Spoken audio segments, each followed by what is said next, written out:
Let's go!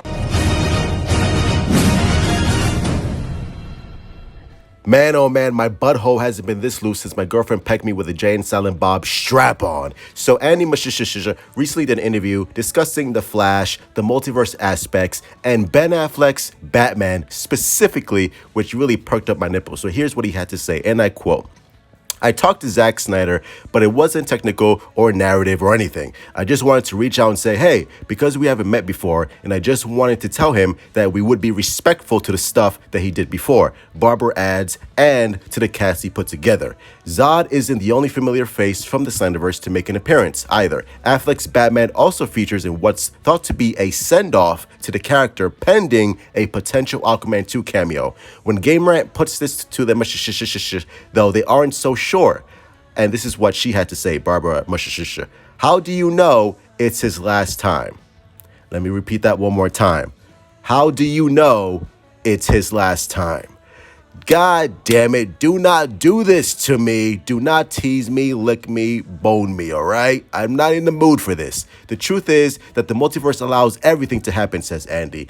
And as Bruce Wayne says in The Flash, there are infinite timelines and inevitable intersections. And that's one of the things that excited me about portraying the multiverse in this movie, is that it opens up the possibility to bring people back the moment you least expect. So I would like to think that it's not a send-off. We'll see. Oh, God. I like what he's saying, but I'm also frustrated because I don't want to get too excited, because you're telling me that there's a chance, a small sliver of a chance, that Ben Affleck could come back as Batman in some aspect, in some shape or form. The fact that he says we'll see, the we'll see is pending on The Flash's box office, which I still think is going to be very, very successful for Warner Brothers. But Affleck's Batman, I don't know. If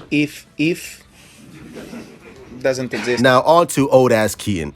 One of the most exciting aspects of the Flash team of misfits is the return of Michael Keaton's Batman. Last seen on screen in Tim Burton's duo of Bat movies, he's not quite how you remember him though, having hung up the cape and cowl and grown an impressive head of hair. Well, yeah, the guy's like 70,000 years old, and with a full head of hair like that, that is impressive. There are some interesting sartorial choices too, Andy fixated on. "I'm going to put Batman in flip-flops," laughs Barbara. Oh Lord, please don't do some goofy shit like that. We're not left totally in the dark about how Bruce Wayne has been keeping busy though. There's things that imply what he was up to, Andy says. You see the technology that he created. The idea is that after Batman Returns, he went on for 10 years being Batman, and he did some alterations and improvements to his gear. We see a new Batwing, we see a new suit, some of the sketches seem new, the Batcave is a little refurbished, the Batmobile is the only thing that didn't change. I wanted to keep the same because, let's face it, Michael Keaton's Batman, his Batmobile is the best Batmobile ever designed on screen. It is still, to this day, the best Batmobile. And the fact that we're going to be updated to what he's been doing, because you saw all the multiple suits in the trailer.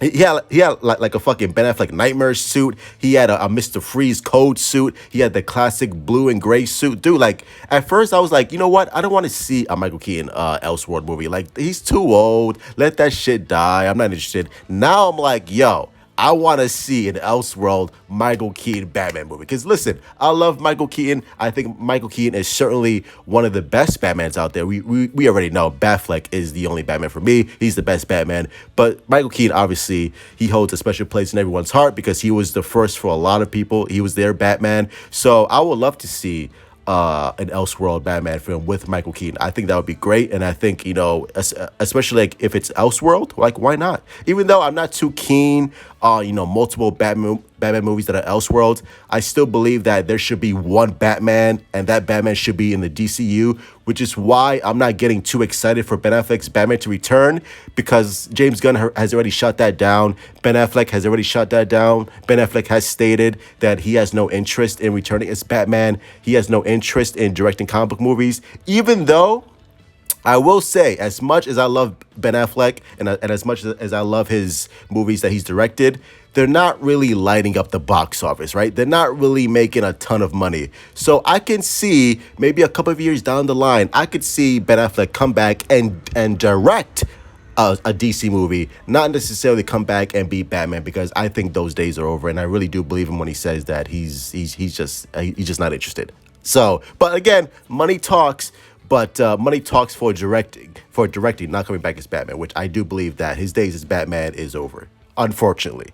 But yeah, but it certainly raised an eyebrow when Barbara said, who knows if this is the send off or not. Could we get Elseworld movies? Michael Keaton Elseworld movie? I think that's more of a possibility than Ben Affleck's Batman for sure. But you never know. You just never know. Love you all. Stay safe. Hit like, subscribe. Mwah. Big kiss. At first it was fun, then scary, then fun again, then spooky, but in a fun way.